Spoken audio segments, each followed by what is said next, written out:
Hello everyone. Today we're going to uncover why 3 red steaks appeared in Tu Na's garden overnight. No warning, no explanation, just silence, and a family acting as if nothing has changed. Alex won't meet her eyes, his mother won't ask a single question, and Henry asks, "Will I still be able to play here?" Because sometimes, what breaks a home isn't anger. It's the decision no one dares to say out loud.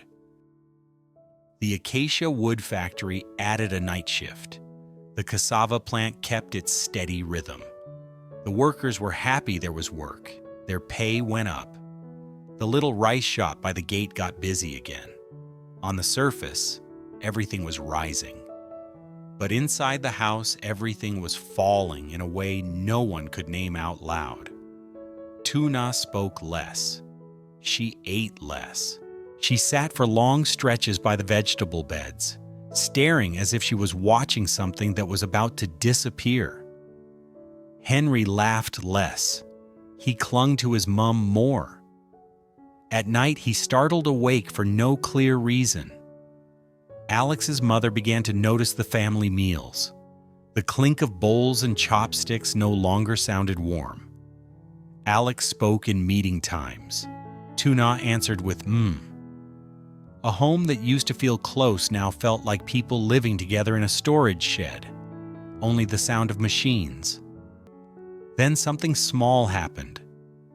Before dawn, one section of the vegetable bed was trampled, as if someone had walked straight through on purpose. In the soil, there was a large shoe print, unfamiliar. Tu Na stood there, frozen. Her lips went pale. Alex flared up and reached for his phone to call security. His mother stopped him. "Don't make it big," she said. "They want you to lose your temper, so you show them where you're weak." She crouched and picked up a broken piece of plastic, the same kind of plastic that had once fallen from a car in the company car park. She closed her fist around it. Episode tag.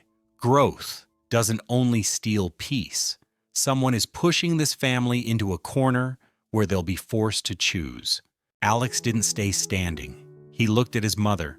She only shook her head, barely, warning him not to do anything reckless. Tu Na carried Henry inside. She walked slowly, as if one hard step could shatter the fragile calm into noise. In the kitchen, she set Henry down on the mat. He played, but his eyes kept flicking to the door. He didn't understand footprints. He only understood that Mum was tense. Tu Na poured water. Her hand shook so much it spilled over the rim. She wiped it quickly, then sat down and didn't drink. Alex came in behind her. He tried to speak like everything was normal. "Don't worry so much." Tu Na looked at him. She didn't argue. She only asked quietly, "How do you think they got in here?" Alex stiffened. He glanced at the door, at the gate lock, at the bamboo fence. Everything looked untouched. Alex's mother stood at the threshold, her voice calm. "They might not have come deep inside. They only needed to touch enough for you to see it." Alex turned back. "What do they want?" His mother sat down on the wooden chair. She didn't answer straight away. She watched Henry turning a toy over in his hands, watched Tu Na resting a palm on her belly. Then she said, slow and clear, "They want you afraid. If you're afraid, you'll rush. If you rush, you'll make a mistake." Alex swallowed hard. He knew she was right, and he knew his whole life had been built on the word rush. Tu Na listened and felt cold, because Alex's rush often came with silence, and silence always left her last. Alex stared out through the doorway at the damaged bed. He spoke like a confession. "I just want everything to be all right." His mother replied at once, All right in what way? All right for the orders, or all right for the people in this house? Tu Na turned her face away. Not anger. Fear that if she looked at Alex now, the words she'd been swallowing for weeks would spill out. Alex stepped outside. He crouched by the crushed soil.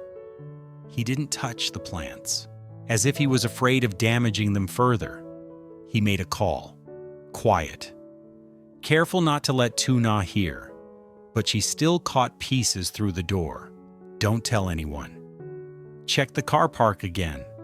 Do you remember that plastic piece from before? Tu Na closed her eyes.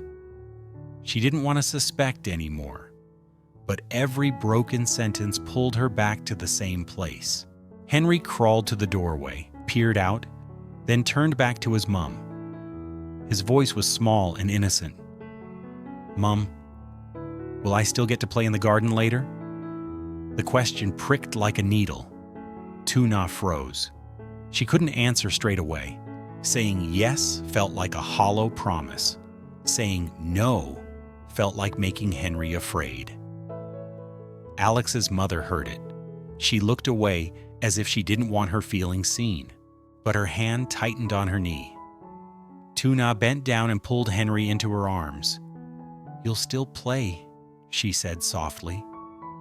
But her eyes drifted back to the garden like she was watching the edge of a cliff.